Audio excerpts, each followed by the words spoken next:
Mexico makes biometric identifier mandatory for all citizens. And this was posted on July 18th, 2025.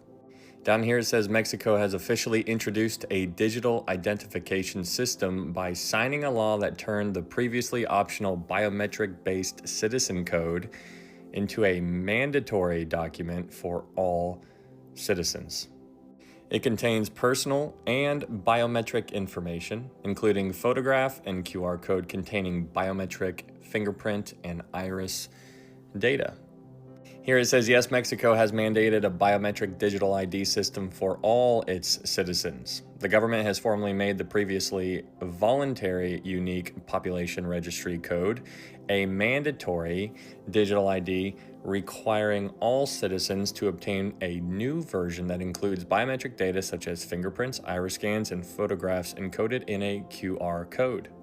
This reform, approved in July 2025, is part of a broader initiative to create a centralized unified identity platform which will integrate the CERB with various government and private sector databases for real-time identity verification. And then down here at the bottom, it says the mandatory biometric CERB is being rolled out gradually with full nationwide adoption expected by February 2026. That is in 6 months.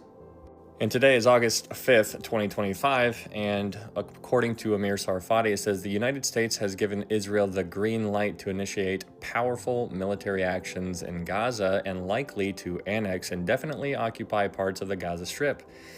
It says here, in recent hours, we sent a letter to President Trump informing him that all Hamas leaders outside of Gaza will soon be eliminated. So things, even though they kind of have calmed down over there in a sense, they have not calmed down at all. Things are only going to be picking up from here. It's just a matter of how they're going to go about it and what they're currently doing to further their mission.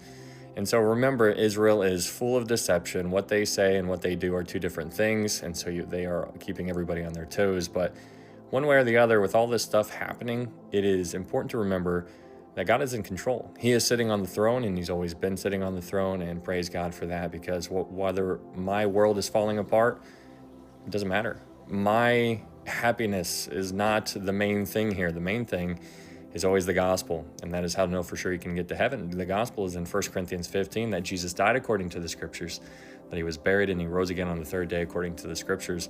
And so whenever you focus on what we might conclude is bad news, try to remember the good news. The good news is the gospel, and praise God for the gospel.